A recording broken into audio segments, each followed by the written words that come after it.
Okay, the topic for today is what on earth does morality have to do with God? For Christians, it's oftentimes obvious, well, of course, you have to have God for there to be any objective moral right and wrong.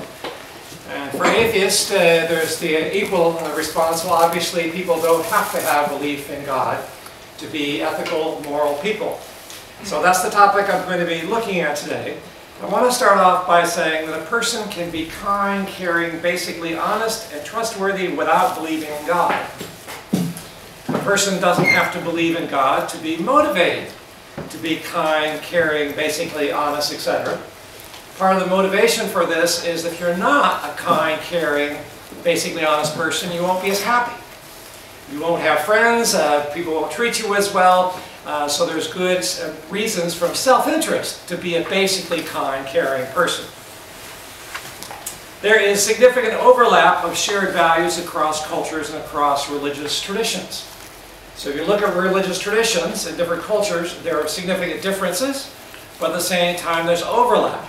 Every culture believes that parents should care for their children, that you should have friendships, that there ought to be relationships of trust with people near you, some level of honesty, those kinds of things. But I'm going to argue there's a need for God, the God of the Bible, lies one in the nature of ethical claims themselves.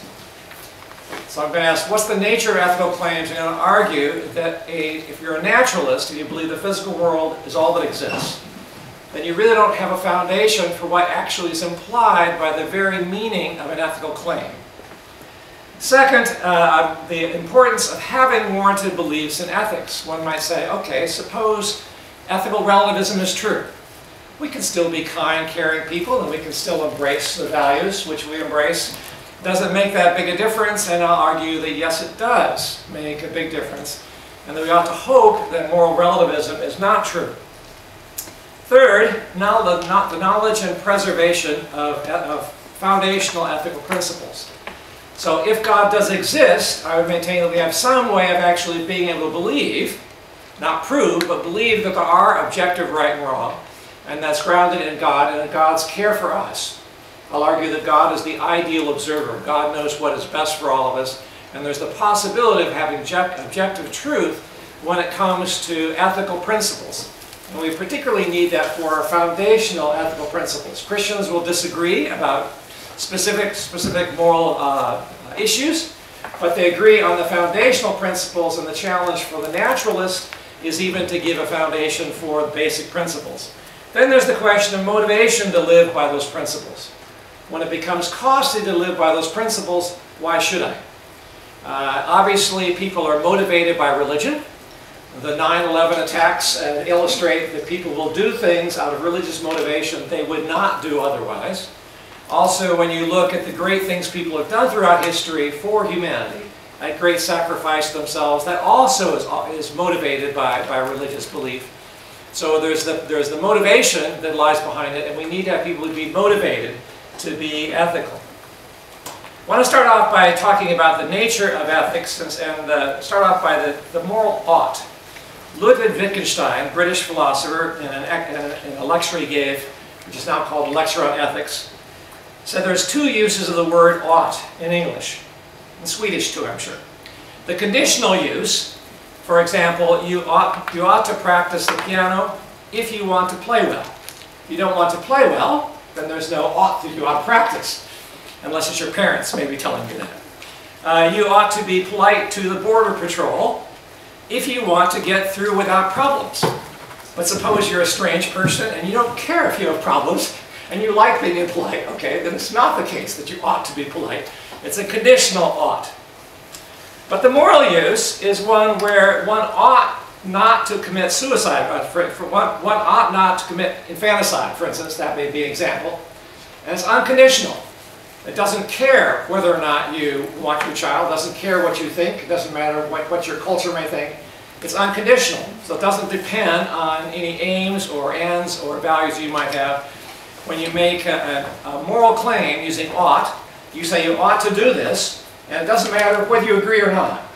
It doesn't even matter whether I'm right.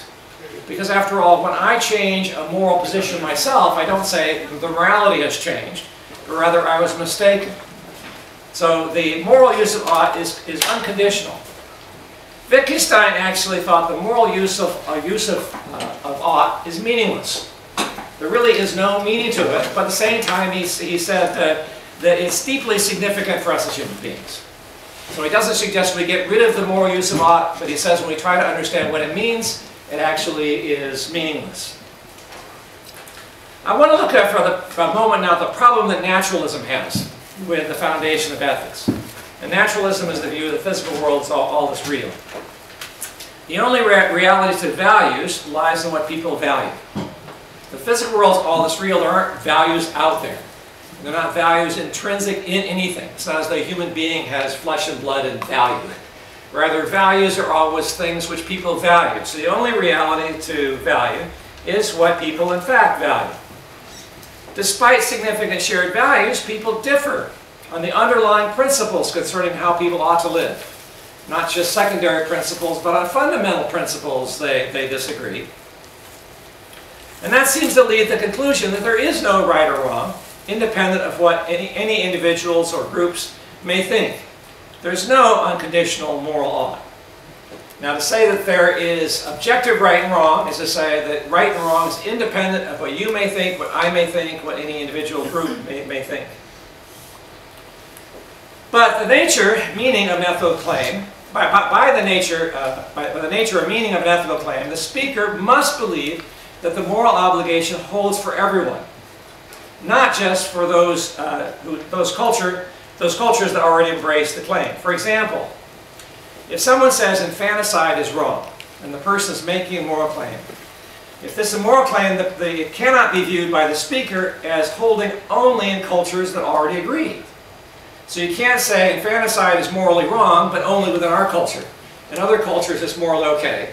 It's not a moral claim if, in fact, you think it's just dependent upon your culture. It's not really a moral claim. So moral claims are always claims about how people ought to live, whether or not they already agree with that claim. Note, in the West, moral and ethical often means having a concern for the welfare of everyone, not privileging any individuals or groups, and viewing every person as having great value and rights simply because he or she is a person. So, for instance, there was a study done recently on the morality of infants. If you look it up online, it's quite interesting. A one-year-old, even before they can talk, they're very much attracted to people who exhibit kindness. And they have an aversion towards people who are not kind. And they actually even have a little bit of a sense of justice. If something is done against a mean person, that's viewed favorably, even before language. But the author of this study says that is not ethics, because there's also things which, in one-year-olds, which incline them towards bias and bigotry. If the person has a different race, has a different language, there's fear and bias against the person. So he said, to have ethics, you have to have people have concern for everyone. So within the West, ethical and moral oftentimes means that you're concerned about everybody's concern. If you privilege your group but not others, that may be your value, but that's not an ethical value. So in the West, that's what we oftentimes mean by the word ethical and moral. But that is not something which is true generally. The semantic or the meanings of conventions, by the way, the semantics don't create obligations. So simply saying in English, this is what ethics has come to mean, ethical has come to mean. If by definition the ethical is caring about everybody, that doesn't create an obligation. You don't by definition create an obligation. Secondly, this understanding of ethics is due largely to the Judeo-Christian idea that everyone is created in the image of God. So that's historically where it comes from for us. And outside the West, most cultures do not embrace this view. Are all people of equal value? In most cultures, age, say in China, if you're older, you have greater value than a younger person does. Gender, men are typically thought of having greater value than women. When it comes to class, if you're born into this family, then you are by more value than someone else. Ethnicity, if you're of our ethnic group, you're of more value than someone who's not of our ethnic group. When it comes to religion, if you adhere to our religion, you're of more value than somebody who doesn't. Sometimes it's a matter of abilities. If you have greater abilities, then you're of greater worth. If we thought that abilities counted as the ship is going down, instead of men, women, and children, or rather women and children into the lifeboats, we would say, okay, everybody has a PhD. First one's a light bulb because they have more value. But in the West, we say, no, your basic value is not dependent on your abilities. It's not dependent on anything other than just simply that you are a human being. Okay, the need for moral belief. The question can arise, does it matter if there's no objective moral right and wrong? Namely, that's independent of what anyone may think. And I'll maintain that yes, it does matter. Beliefs and values and norms need to hang together for a person to have strong values. So strong values needs all three of those. An example, if the norm, do not kill your baby, okay, that's the norm. If within your society there's not this norm, but if you don't want the child, you have too many children already, it may be okay to just let the child die. But with our society, no, that's not the case. So people have to have a value that undergirds that norm, otherwise they can just reject it. The speed limit says don't go faster than 120 kilometers. Why do you observe that? Well, maybe it's because you value a problem with values not having beliefs behind them. Personal happiness depends significantly on moral belief. There was a study done a number of years ago. I'm sure other studies have been done. And this particular study talked about three things that contribute to happiness. One was pleasurable experiences. But they said that's the least important. You can have pleasurable experiences and be a very sad person. A second thing is that what you're doing with your time and energy is challenging and rewarding for you. So that explains why men can be workaholics. I mean, after it's not so crazy, if they're doing things that are stimulating and challenging for them, and other people say, good job, wonderful, wonderful, wonderful, and they feel good, okay, so that actually contributes to happiness. But they said the most important factor in happiness is believing that what you're doing is significant. Not just for your own bank account, not for your own family, not for your group, but for the larger picture of things that is significant. Basically it's saying that your happiness depends on believing that what you're doing is right. A person can have a rather difficult life and yet have a great deal of satisfaction in their life if they believe that what they were doing was right. But if they don't believe that what they're doing is right, they're not going to be nearly as happy as the person who does have beliefs in what is right and are living by those things. So it seems that human happiness actually depends on having beliefs about what is right and wrong. But if ethical relativism is true, you don't really have beliefs about what's right and wrong, or you simply continue to believe those even though your philosophy doesn't give any foundation for it. Next, societal harmony depends on most members of society agreeing on at least a core of fundamental values. One of the challenges where our society is becoming more and more pluralistic is you have people coming into our society and groups in our society who don't agree on the same fundamental values that the West has typically agreed on. The values that we get from Judeo-Christian culture. That results in tensions within the society. It's also important for a society to have the values be strongly held by many, if not most, of the people within that society. So not only do the people have to give a verbal assent to these values, they have to be values that actually motivate them to act in accordance with that. If they're not very motivated to act in accordance with those values, then the alternative is gaining compliance through threats of punishment. I don't know how it is in Sweden, but in the US it seems as though more and more times, simple things of courtesy and goodness now have to be under law. That if you don't do this, you'll be punished. Why? Because people aren't doing what they ought to do. They have to be forced to do them by laws that threaten punishment. Do you ask yourself, do I want to live in a society where everything is under punishment? Or do I want to live in a society where people actually do things that are the right things even when it's not in their own interest? And surely we want to live in that kind of society. So the conclusion is that ethical relativism is bad news both for personal happiness and for the welfare of society. So we ought to hope that some way there's a way of being able to escape ethical relativism.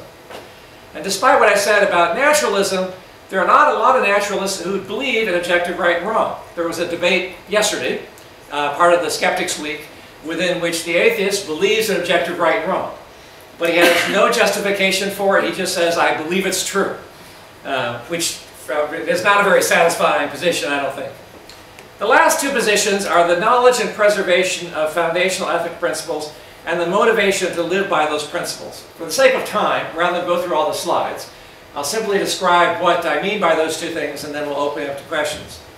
First, the knowledge and preservation of foundational ethical principles. All cultures believe in their ethical principles that they are for the best. It's not necessarily maintaining the welfare of every individual. Many societies believe that there is an order within nature, and that order with nature gives men more worth than women, or it gives older people more worth than younger people, or there's various things like that. But all societies believe that ethics has to do with what is for the best. Okay? Now, if in fact you could have an ideal observer who could compare two societies and say, actually, this society is doing what's the best for this society, and this society is not, then you'd have some way of being able to say who's right and who's wrong. The problem is when we ask what's the best, societies don't even agree on the fundamental principle of the great worth of every individual. So there are a lot of societies that put much more emphasis on the collective achievement and worth of the society than on individuals. Individual human life is not worth nearly as much as the worth of the society as a whole. And if ethics is simply promoting what's best for overall welfare, it's not clear that you end up in the Western position. And it's not clear the Western position is the right one. I don't see any rational grounds by which you're able to say, well, this one is the right position and this one is the wrong position.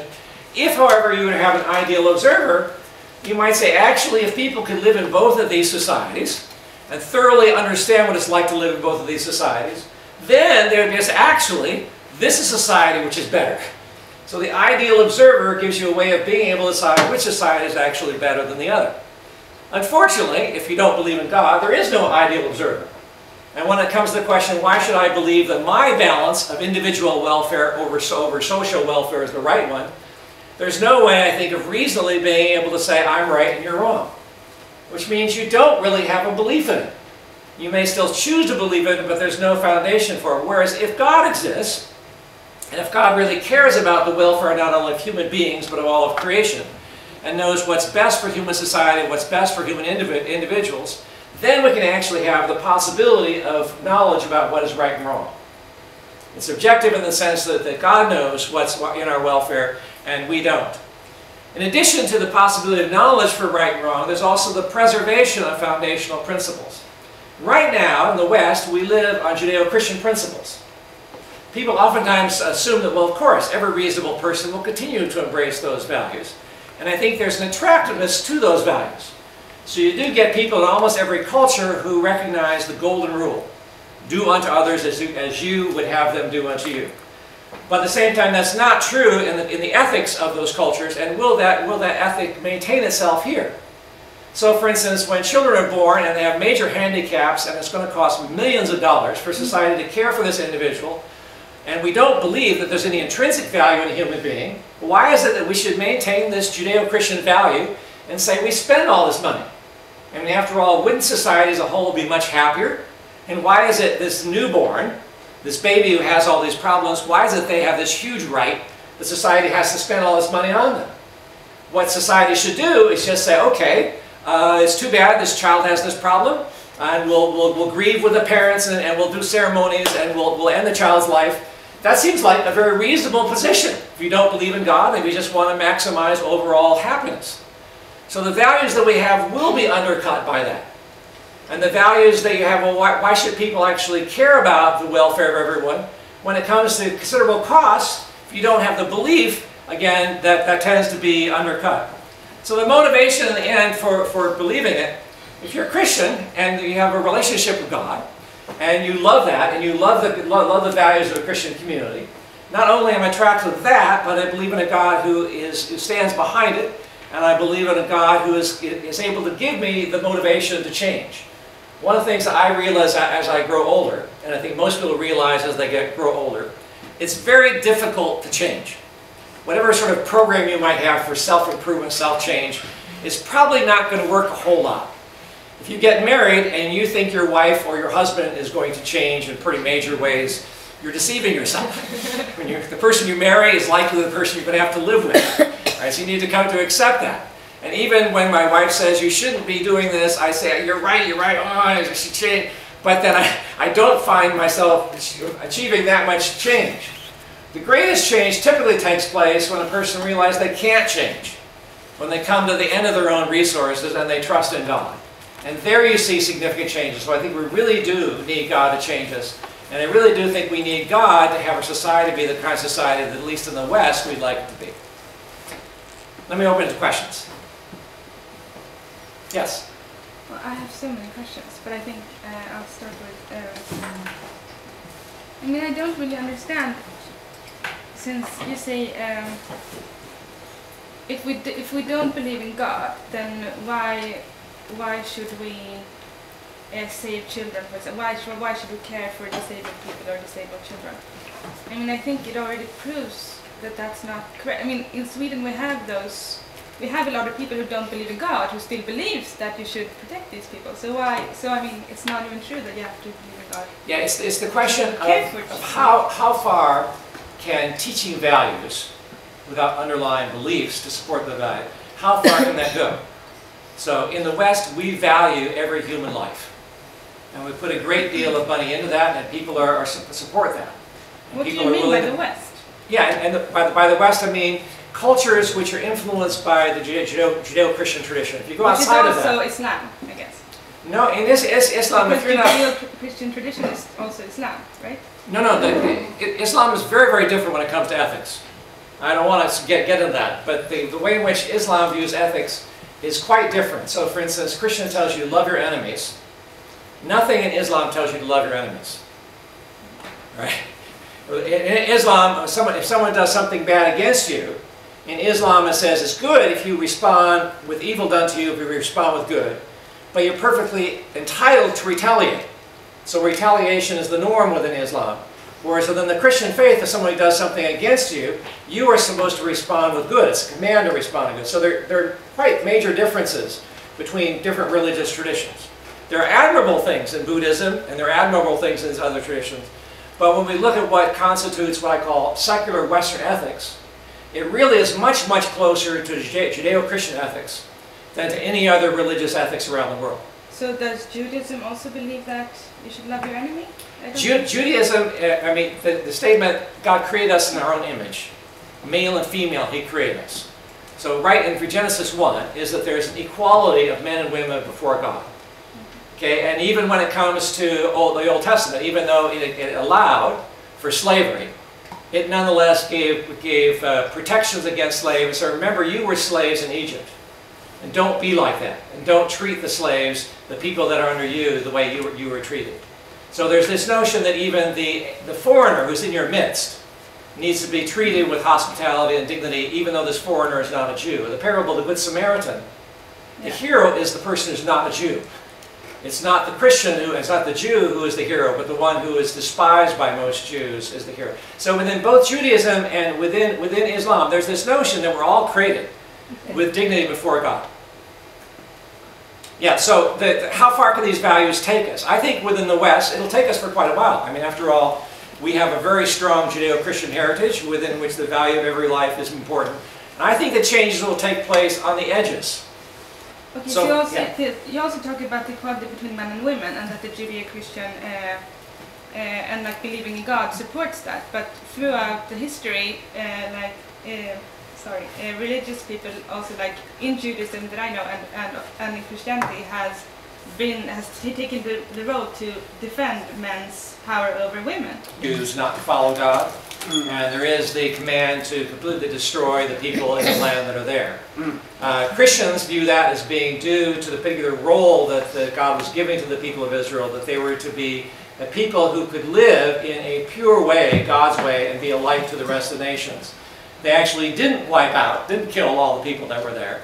They intermarried with them, and throughout most of Hebrew history, there are people who are going after other gods more often than they're actually worshiping God Himself. But however Christians deal with those things in the Old Testament, Christians are agreed that when we're looking at Jesus, we no longer live under a theocracy. We live under the Spirit, and we're called to live in accordance with what Jesus taught us. So however Christians understand what took place there, it's quite clear from Jesus' teaching that we are not to attack people who attack us. That we are not supposed to kill the infidel or the person who is the non-believer. Yeah, you speak of, I think it's Leviticus 20 or something, which you speak of, you shall smite all the people from such and such and such Yeah, there's a variety of commandments that are quite harsh, and I don't want to go too much into that. But the point is that the fundamental principles that we embrace in the West are the fundamental principles that we get from the Judeo-Christian tradition, and the question is, how can we now support those? And I think what's going to happen is you find those eroded on the edges. So, for instance, when it comes to abortion, is it really a child? If the child's almost to come out of the womb, well, people say, well, it's really not a person yet because it's not out of the womb. Well, is the geography of being inside the mother or outside the mother, does that really make a difference in whether this is a person? I mean, after all, if the child was born earlier than usual, is it a person, though he's not as developed as a person who was born later? So it seems to me we're trying to do things which say, well, we really don't want this child, so let's justify being able to kill it. Or right now in the States, it's legal to kill a child as it's coming out of the mother, called partial birth abortion. So the head comes out and you suck the brains out, and that's legal because after all, the child wasn't born yet. But if the child pops out too quickly and the mother takes the life of the child, that's murder.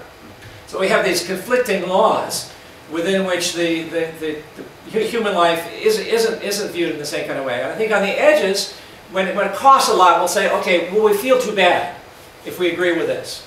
And I think if people don't have the beliefs, when there's strong desires to compromise those beliefs, compromise those values will be compromised.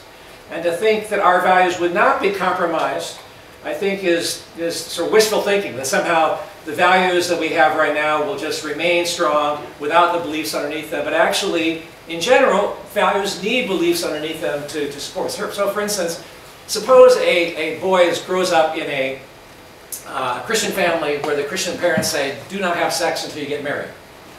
And suppose the Christian parents are quite effective in instilling this value into the child. So the boy says, I am going to wait until I get married. But if the boy no longer believes what the parents believed, he doesn't have those beliefs undergirding him. And he finds himself in a position where this very attractive woman that he likes is saying, well, have sex. Okay? What does he do then? He doesn't have the belief that it's wrong. He's just sort of, I'm the kind of person I'm going to wait. That might carry him through and have him say no. But he's much more apt to compromise if he doesn't have those beliefs behind it. And in fact, the reason why so many atheists really fight really hard to get objective ethics is they realize that beliefs are very important to the strengths of the values that we have. May I just Yes. make a comment quickly? How would you view then the notion of, which I have a really issue with people taking their personal views, chunks on the the parts of the Bible and say, well, this is meant to be taken literally and this isn't, and such. Yeah, when it comes to ethical things, we have to remember Jesus, when he was asked, what's the greatest commandment? He said, the greatest commandment is to love God with all your heart, soul, strength, and mind. And he says, the one which flows out of that is love your neighbors yourself. That's assuming that God is a God who is a God of love and justice, and we will treat other people accordingly. And he says, those are the two great commandments, and he says, all the law and the prophets hang on these two things. So we may not see how all these things actually contribute to the welfare of human beings and our honoring of God, but that really encapsulates the sort of basic principle behind the law as we understand it. Now, when we come across things where we say, well, this doesn't seem to make sense to me, or it doesn't seem as though this is promoting as much good as this would be, Christians will argue and debate about those things. But when we're thinking about the fundamental principles, the big difference between Christians and the naturalists is a Christian really has a foundation for these fundamental principles that the atheist likely also agrees with. So that's the challenge. Back here, yes? Yeah, I have a question. You've actually already touched upon this subject a bit, but my question is, why does objective morality have to be related in the belief of a God? Yeah, I think that we ought to wish there's objective morality. So for instance, if I think that female infanticide is wrong, all right, I'm not going to say it's only wrong in those cultures where female infanticide is viewed as being wrong. I'm going to say cultures that still do practice that, they're wrong. Okay, so if I'm going to have that belief, I have to believe it's independent of what other cultures may think or even what I think. So if I change my mind on that issue, I would view myself having been wrong in the past. So I think this part of our need as human beings is actually have values that gives significance. So in terms of the satisfaction of my life, if I believe I'm doing the right thing, not just what my culture views as the right thing, but is the right thing, that gives me a much greater sense of satisfaction in my life than if I'm just simply doing what my parents told me or what my culture says. And hence, to have moral beliefs, I think all of us are going to have those moral beliefs. With this Bertrand Russell opposition to the Vietnam War, we're all going to have moral beliefs, and we're going to have those beliefs that aren't just limited to those who agree with those, but we're going to think everybody should adhere to those. And that's the challenge. If you don't have that, what foundation can you have for it? And it seems to me the options are either God, or there's a moral order within the universe itself, or that there's some reason itself gets it there. But typically, the reason itself gets you there presumes the equal value of every human being. So the idea that you should be able to universalize every value, Immanuel Kant, is based on the presumption that every human being has equal worth, and therefore this is what you want to hold for everyone. Okay, sorry. Yeah, I see your point, but I don't see why it necessarily has to be only related to a belief in a God. What can it be related to, like biology, for instance? Like humans as a species, in order to survive, we have to work together. And yeah, I think the answer to that we have to ask: what do we learn from biology, and what do we learn from evolutionary theory? No, we learn from biology that people are social creatures; they have empathy. That if you see a mother mistreating a baby, you have strong feelings against it. That's wired into us, I think. So we have those kinds of feelings as human beings. But those kinds of feelings don't translate into, I should care about people who are quite different from me. Or I should treat other people, give other people the same privileges and opportunities that I give myself. That kind of equal treatment is something which biology doesn't give us. And when you look at human society, it's quite clear that biology doesn't give us that. It's a mixed bag. So there are some foundations for morality that biology does give us, but it doesn't give us those principles. So the question is, how do we justify those principles? And if we justify those principles by saying, well, people would like it more, there's the problem of, well, how do you balance, say, group welfare over individual welfare? And there's no obvious right answer to me in terms of societies having different values and how they balance those things. But if you have in same religions different like values throughout history, and throughout history our morality or our interpretations on has changed. On, for example, how to interpret scriptures from holy books. Where does that come from? How come we have changed our way of? Yeah, if the fundamental principles are changed, then you don't really have God as the foundation for it. It's really balanced to say, well, God really wasn't the foundation at all to begin with. These are just things which you like. So then you're left in the problem that the person who doesn't believe in God and trying to provide some foundation for the right and wrong that they believe in.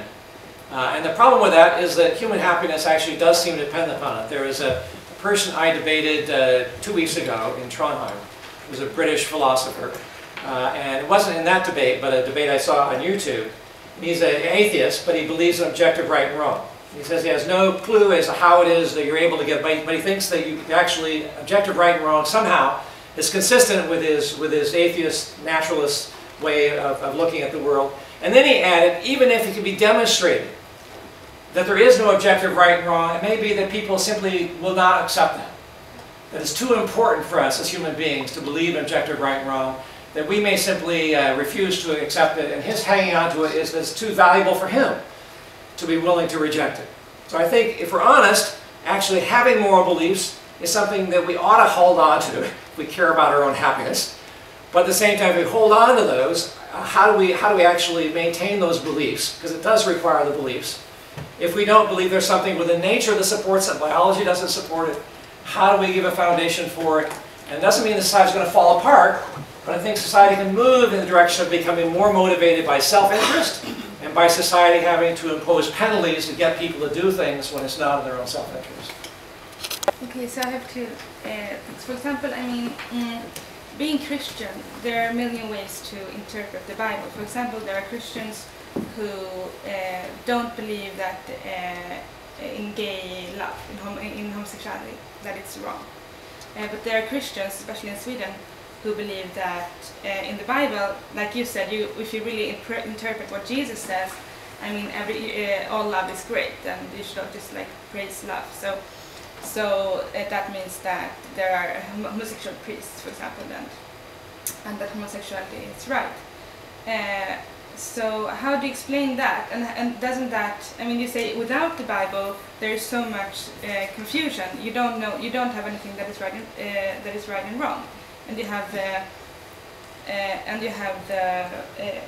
what did you say? The observer, the ethical observer. That's the ideal observer. The would know ideal between observer, two societies, right. which society is better. So you have a society where homosexual practice, or perhaps even lots of different marriage arrangements, are allowed. With people who understood that society, and they understood a society that was a more traditional society, where only a heterosexual couple had this title of being married, and only they were the ones. I mean, so had that position. It's not that this society is going to be unfair or it's going to mistreat homosexuals, but it's going to have basically a traditional position. If a person could live in both of those societies, which society would be the better society? And you have to ask it not only for the person who's heterosexual, but also for the person who's homosexual, if they live in those two societies. But I mean, I think it's a bit dangerous to have that, because I think it can lead to fundamentalism when you're so sure of your own ideas and you believe that that's the. I mean, this means that you have to be very.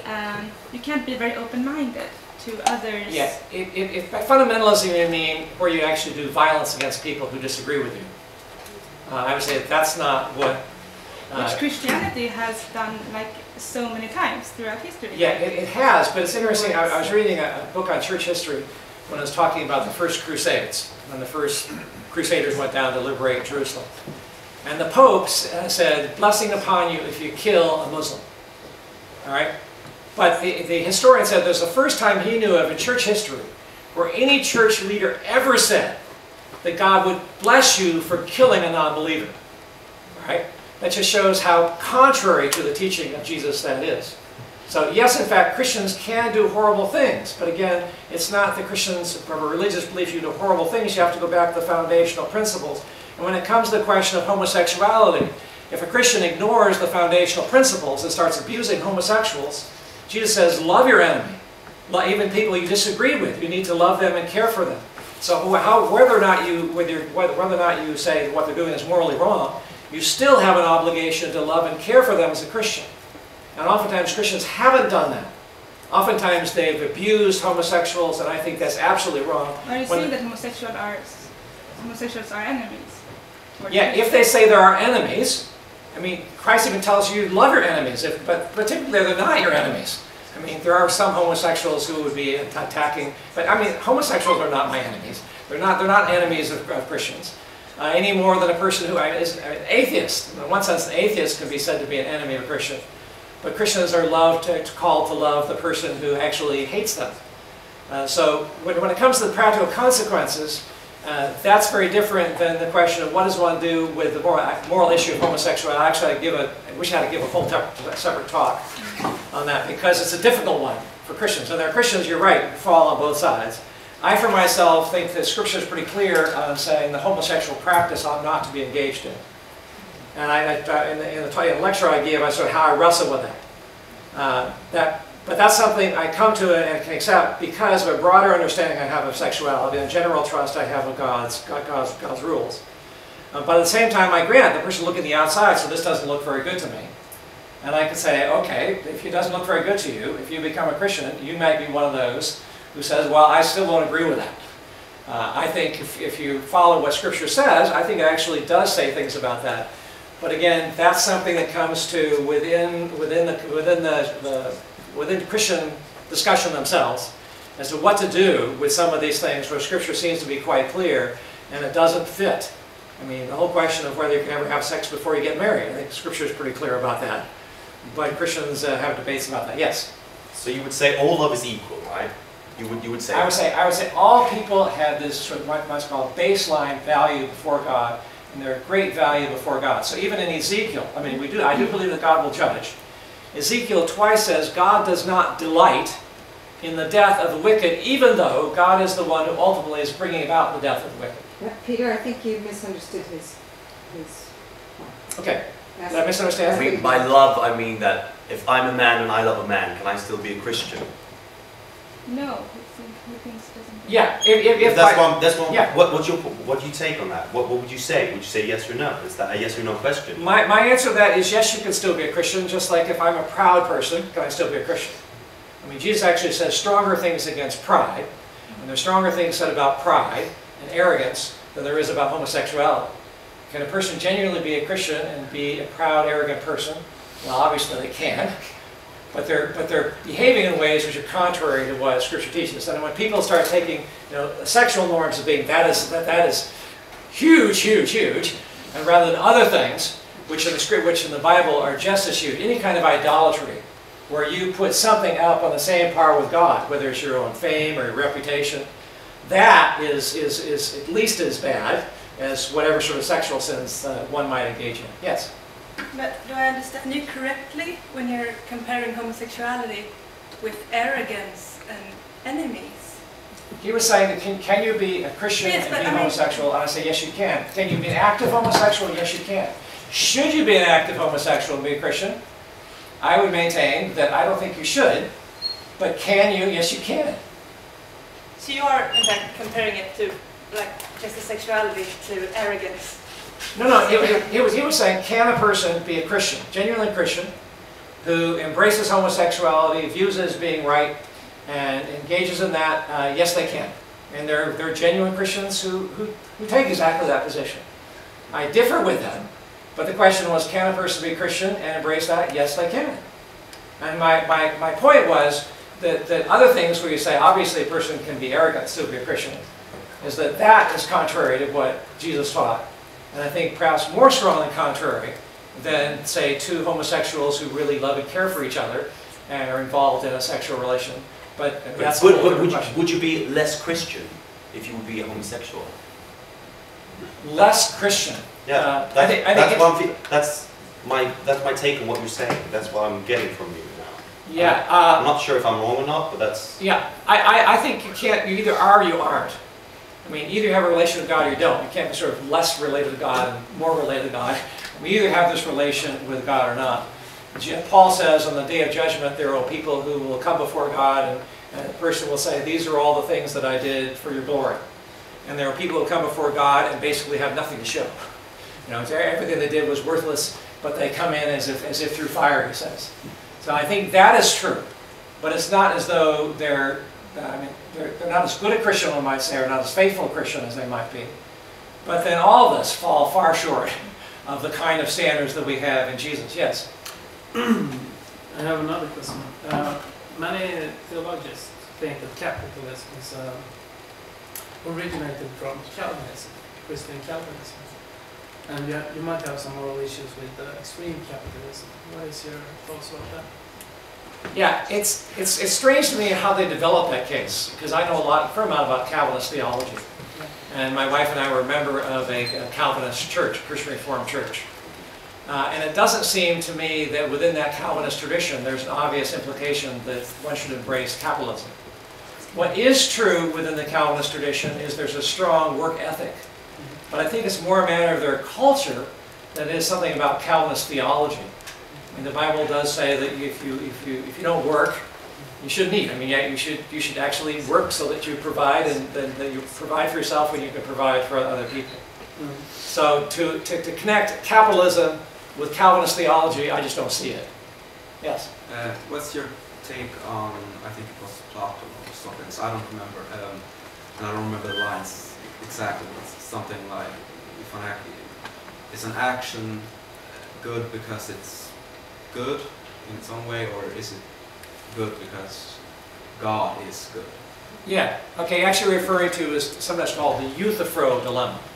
One of Plato's dialogues was called the Euthyphro. A friend of his named Euthyphro is going to the city ruler's court, and Socrates is also going to court. Plato's telling the story. Socrates is going to court to defend himself on the charge that he's corrupting the youth of Athens. And ultimately he gets the death penalty. Okay. But in talking to Euthyphro, Euthyphro is also going to court, and Socrates says, why are you going to court? And he says, I'm going to court to charge my father with murder. You're charging your father with murder? What do you do? We said, my father threw one of his servants into a pit, and then forgot that he was there, and when he came back, the servant had died.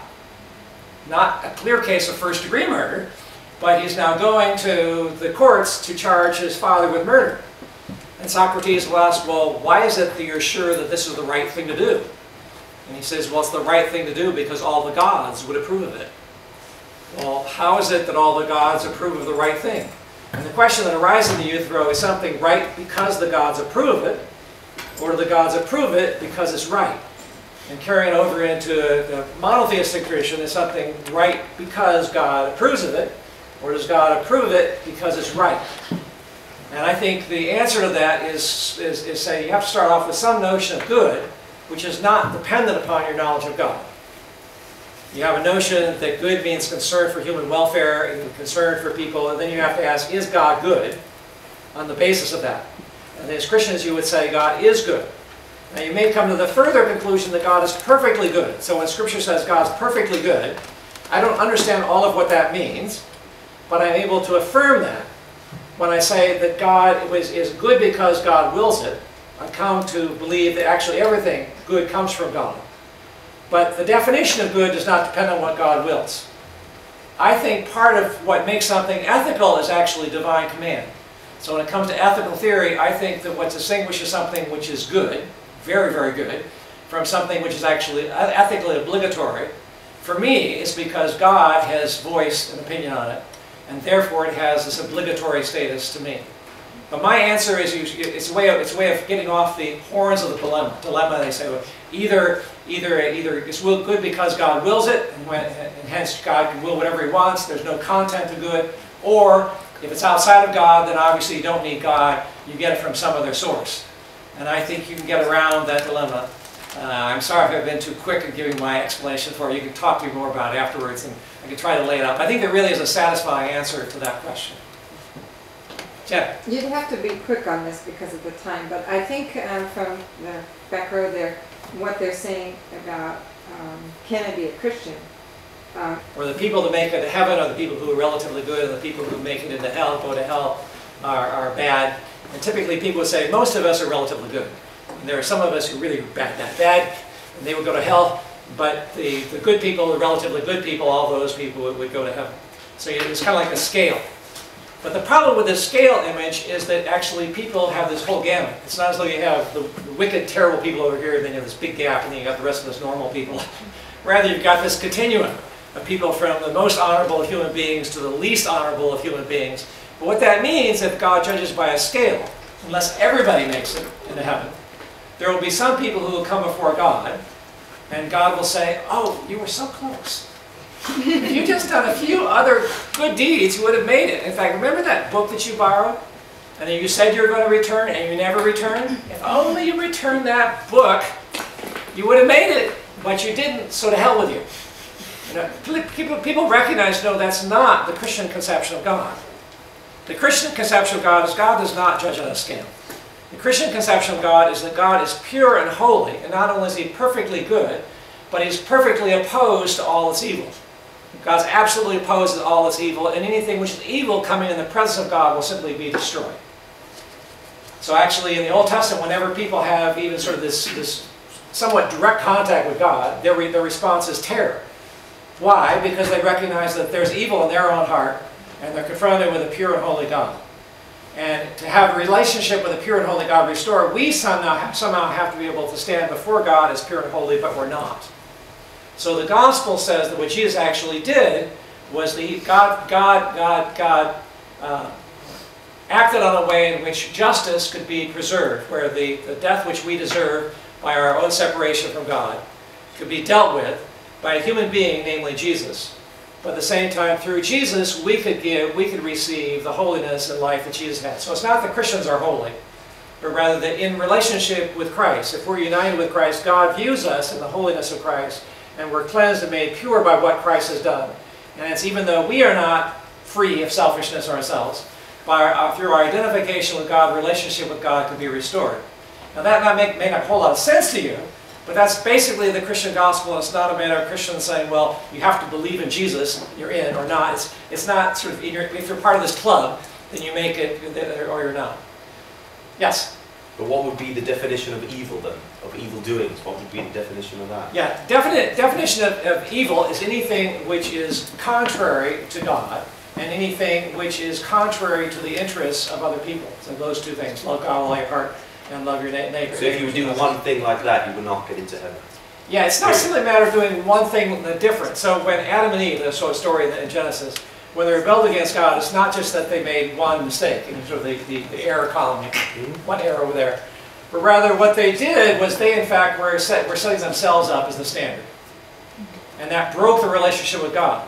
So by choosing to have themselves be in control, and actually siding with Satan, but by choosing to have themselves be in control, that brought evil into their heart. And the first time they could understand from inside what evil was actually like. And I think it was God's grace that relationship was broken. If that relationship had not been broken, then they would have faced instant destruction. So actually they're being sent out of the garden, and that broken relationship is God's grace. The question is, how can that relationship ever be restored? But I think your argument to the face, you're saying, I mean, the whole thing is that we need something that like everybody can believe in and that everybody can accept as good and bad. And that is the whole point of like there being God. But no. I think there's lots of good reasons. In fact, one reason to think that the physical world is not all that's there is the fact that I believe persons are real. Okay, but one thing was that. What? One thing was that reason. But then inside Christianity and with God, there is still that confusion. For example, with homosexuality. Like okay. there are Christians. People will sometimes say that Christians differ about lots of ethical issues. And that's true. Where they don't differ is on some foundational principles. Atheists differ about lots of ethical principles, and they may have a certain extent consensus around the same basic principles that Christians agree with. But the problem is they don't have a foundation for that. And that's a real problem I'm maintaining. So it doesn't mean that Christian faith is true. So I know people who would say that actually the ethics that they want really does need to have Christians around who will help maintain it. So they don't want to get rid of Christianity in society. They want Christian ethics to be maintained. And rather than attacking Christians, they should say, we should promote and encourage Christians. They would say, I can't believe it myself, but the kind of values that they help promote actually helps people believe in these things to result in the kind of society that I want. So if you really value these ethics and you recognize the connection between belief in these things, you might say, well, we have to live with the consequences of it, but why try to destroy the foundation that's there if in fact you think that actually helps support the kind of world you live in? So yeah, Christians do differ around these issues. That's because the Bible doesn't address issues of capitalism, and doesn't address those kind of economic issues. And Christians will argue about those things. And Christian ethics will actually draw upon these principles, and they'll draw from things Christians believe. So it's not as though they can't discuss them from a Christian perspective. Nonetheless, it's not surprising that on issues that don't get directly addressed within the Bible, that there are big differences. So it doesn't solve all problems to say there's a Christian ethics. What it does do is it gives you a foundation within which you can at least make some progress on it. Okay. Well, thank you. Thank you. Thank you, Peter. Thank you.